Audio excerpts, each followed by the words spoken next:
ये सरकार झूठों की सरकार है, झूठ पे आ रही है। 35 साल 30 साल जो खुद कह रहा है कि मैंने भीख मांग के खाया, हम उससे 2 करोड़ नौकरी मांग रहे थे।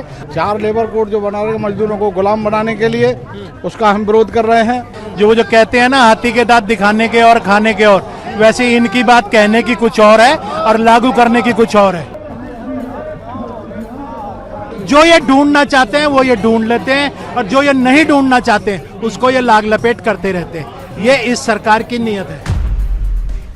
नमस्कार साथियों, नव राजनीति देख रहे हैं आप और आपके साथ मैं हूं नवदीप शर्मा। आज ऑल इंडिया जनरल मजदूर ट्रेड यूनियन जंतर मंतर पर धरने के लिए पहुंची है और सीधे इनसे पूछ लेते हैं क्या इनकी मांग है, क्यों एकत्रित होना पड़ता है, क्योंकि ये कोई पहला धरना नहीं है जब ये लोग यहाँ पर आए हैं। सर, क्या नाम है आपका? महेंद्र पाल सिंह नाम है। महेंद्र जी, क्यों अभी आप लोग यहाँ पर पहुंचे हैं, क्या आपकी मेन मांग है? हम जो मजदूर विरोधी नीतियाँ सरकार की चल रही हैं उसके खिलाफ यहाँ पर हम प्रदर्शन कर रहे हैं। 4 लेबर कोड जो बना रहे मजदूरों को गुलाम बनाने के लिए, उसका हम विरोध कर रहे हैं।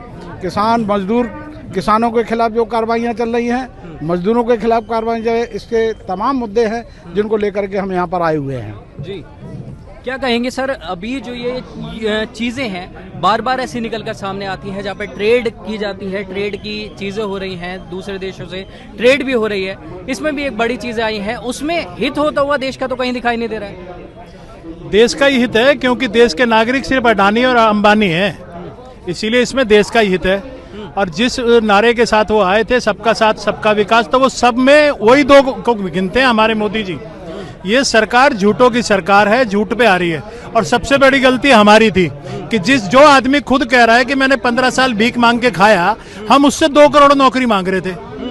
जिसने खुद 35 साल 30 साल जो खुद कह रहा है कि मैंने भीख मांग के खाया, हम उससे 2 करोड़ नौकरी मांग रहे थे। और वो तो हमेशा बोलते रहते हैं कि ये तो जुमले थे, तो वो अपनी बात कह के पलट जाते हैं। लेकिन नौकरी तक बात रहती तब भी समझ होती है। यहाँ तो बच्चों की पढ़ाई के लिए कह रहे हैं, आप हमारा एग्जाम करा लो, तब उन पे लाठियां भांजी गई।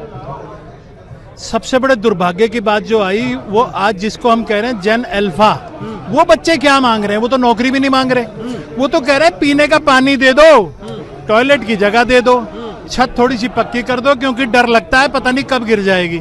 कोई सरकारी इमारत तो गिर नहीं रही जिसके अंदर के बड़े बड़े अफसर या मंत्री और संतरी बैठ रहे हैं, स्कूल की दीवारें गिर रही हैं। अभी बारिश का सीजन चल रहा है, आप लोग जगह जगह देख रहे होंगे बच्चे किस तरीके से स्कूल जा रहे हैं। जिस जगह से, जिस विधानसभा से, विदिशा से हमारे कृषि मंत्री क्या नाम है, शिवराज सिंह चौहान, वो 6 बार वहां पे एमएलए रहे, वहां नदी को पार करके छोटी छोटी बच्चियां सलवार ऊपर करके जा रही हैं। कितने शर्म की बात है कि बच्चों को स्कूल जाने के लिए एक सड़क नहीं दे पा रहे आप। क्या इस सरकार से कोई उम्मीद करेगा? और ये सरकार वो है कि बार बार झूठ बोलती है और लोग इसके झूठ के बहकावे में आ जाते हैं और बहुत देर बाद लोगों की आंख खुलती है। सर, हवा की बात करें, हवा का जो AQI है, अगर दिल्ली का अभी की बात करें, उसे सब भूल चुके हैं, वो 450 के पार हो रहा है। और पेट्रोल मांगा, पेट्रोल में भी गन्ने का जूस मिल गया 20%। जो नेता थे वो कहते थे कि 100% की आज फाइल पे साइन कर दिया है, वो मुकर जाते हैं। अब उनका कल नेता बोलता है कि तुम्हारे बाप के घर से आएगा पेट्रोल। सही कह रहे हैं, क्योंकि आज तक जो नितिन गडकरी थे वो छाती ठोक ठोक के कह रहे थे कि मेरे से बड़ा ईमानदार तो कोई है ही नहीं। और आज वही नितिन गडकरी ने जब देखा कि शाह का बेटा T20 खेल रहा है तो मेरा बेटा भी E20 खेलेगा।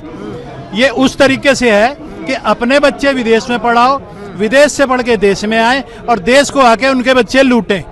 ये संस्कृति आज देश के अंदर चल रही है। मतलब 2 बच्चों के लिए देश के बच्चों को लाइन पे लगा दिया। बिल्कुल, देश के बच्चों को लाइन पे लगा दिया और देश के बच्चों की कोई परवाह नहीं है।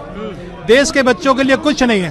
वो जो कह रहे हैं कि देश, अभी जो पीछे आंदोलन हुआ उसके अंदर बताया है कि ये आतंकवादी हैं, ये देश को बर्बाद करना चाहते हैं, ये दंगा फैलाएंगे। लेकिन उसकी शुरुआत किसने की थी? वो 2 ट्रक पत्थर कौन लाया था? जनता तो लाई नहीं थी, वो नौजवान तो लाए नहीं थे। वो कीलों में डंडे किसने ठोके थे? किसानों के लिए जमीन में कीले गाड़ दी थी और छात्रों के लिए डंडों में कीले गाड़ दी गई। और जब सरकार ने ये मान लिया कि हाँ, मोदी जी खुद आए और उन्होंने बोला मित्रों, और उसके बाद भी अपनी बात से मुकर गए, उन लोगों से मुकदमे वापस नहीं लिए, उन लोगों को जेल से रिहा नहीं किया और लोगों को ढूंढा जा रहा है। आज तक ये नहीं पता लगा कि वो RDX कहाँ से आया था, लेकिन 5 दिन में ये ढूंढ लिया कि वो बच्ची कौन थी जो मोदी को गाली दे रही थी।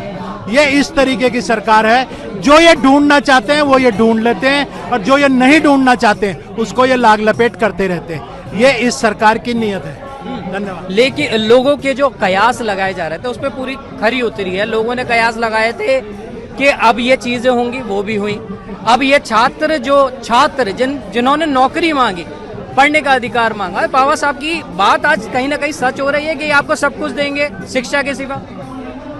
बिल्कुल ठीक बात है कि ये जो भी कुछ कहते हैं वो ये करते नहीं हैं, वो ये ठंडे बस्ते में डाल देते हैं। कुछ बातें इनकी कहने की होती हैं, जो कहते हैं ना हाथी के दांत दिखाने के और खाने के और, वैसे इनकी बात कहने की कुछ और है और लागू करने की कुछ और है।